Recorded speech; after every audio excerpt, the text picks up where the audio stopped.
about our operations and the challenging and critical aspects of our mission where we care for families and children that have crossed the border and we've taken them into custody. Yesterday alone, there were 1,600 people that either crossed illegally between ports of entry or arrived at our ports, including 539 members of family units. So this continues to be a significant flow, major challenge, and we appreciate your support and engagement on this important issue. Thank you. Would you like to say any opening words? Of course. Thank you, first of all, to have me here, and I want to thank you for all your hard work that you do. And I know how dangerous and difficult your daily jobs are. So I really appreciate all you do for, behalf of the country. And I'm looking forward for our discussion and to tour the facility. And I'm here to support you and give my help, whatever I can, for behalf of children and the families. Thank you for having me. Thank you very much. Thank you. And Mrs. Trump, you'll get to hear today from a lot of the stakeholders that we have in this area, people who live and work on this border, done this job for over 30 years. So you're going to get to hear from various people in the community today about the issues that we have here. From my perspective, serious enforcement of immigration laws is necessary. And there has to be consequences for violations of law, because if you don't have consequences, then I think at the end of the day what you have is you promote additional illegal activity. So it is a hard situation for the men and women of the Border Patrol. Today you're going to get a chance to tour one of our facilities and get a chance is to talk to frontline agents who are actually processing families, children, and some of the experiences that they've had. I will tell you also that people view this as a DHS or an HHS problem, but it's not. It's actually a whole of government problem that we have to try to fix. But it's going to involve definitely a lot of civil discussion, some actions, so that we can get to a solution on this border. Okay? I know that some of the men and women who work in DHS have been characterized as maybe cruel, heartless. That is not the case. You're going to see firsthand today of the amount of care that goes into the families, the children, of the people that we encounter here. You'll also have an opportunity to see the facilities where our folks work and where these individuals are housed. There's been a lot of misinformation that's been put out to the general public of the conditions of our facilities and how our people care for the immigrants that we do encounter. You are visiting Tucson sector, which is one of 20 Border Patrol sectors nationwide. Here in Tucson, we have 262 miles of border that we're responsible for. On average, we apprehend about 150 immigration violators per day, and that number can fluctuate.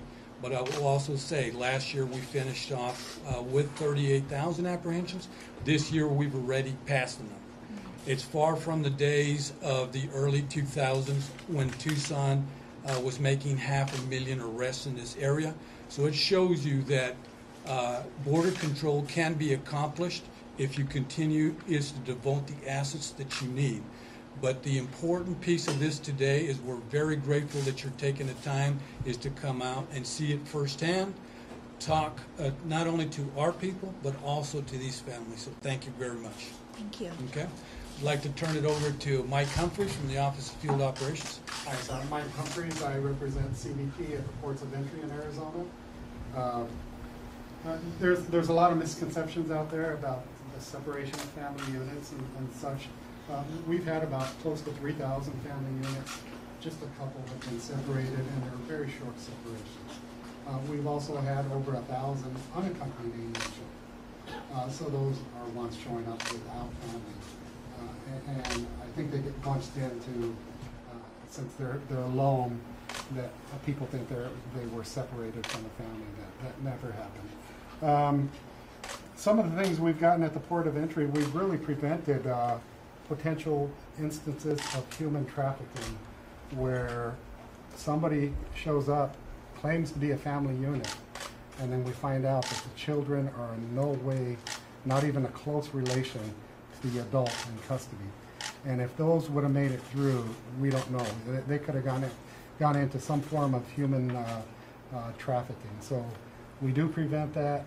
As Mr. Karras said, we give the utmost care to all coming in. We had a female that was 16 years old, was raped on the journey up from Central America.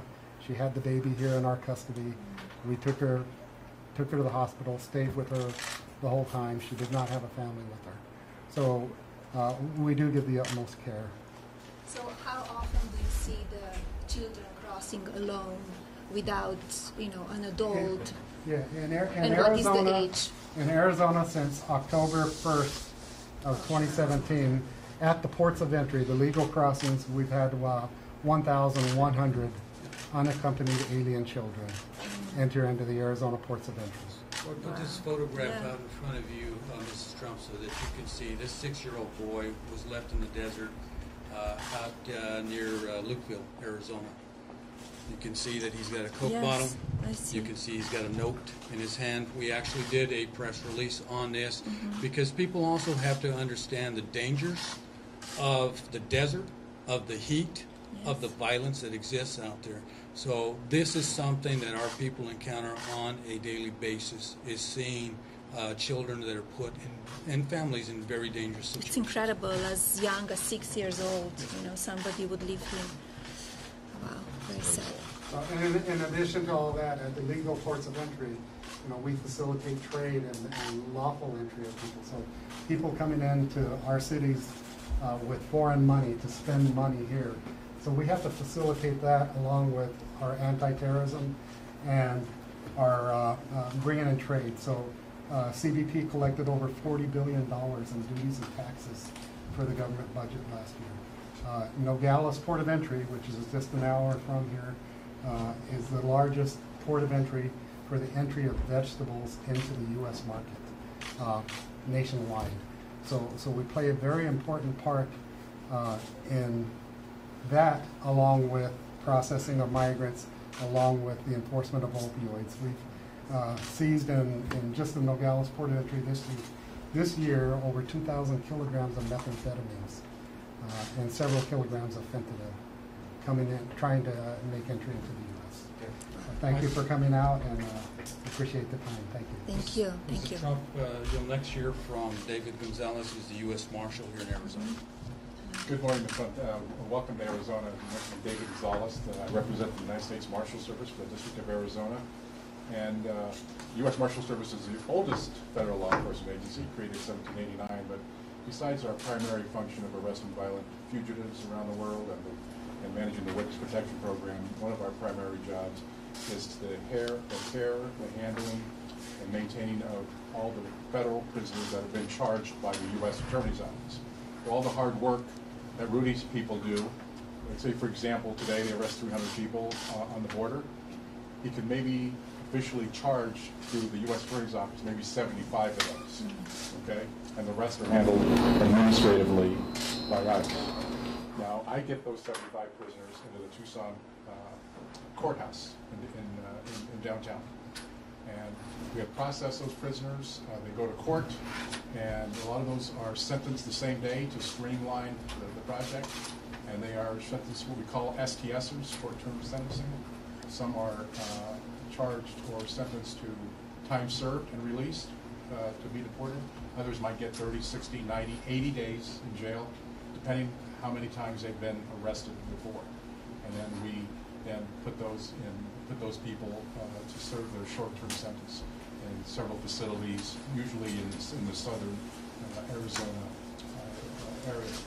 And besides just housing them, we take care of their health care issues, which can be very expensive. A lot of the individuals, border patrol, arrest, have medical issues that we take care of. We do a lot of surgeries.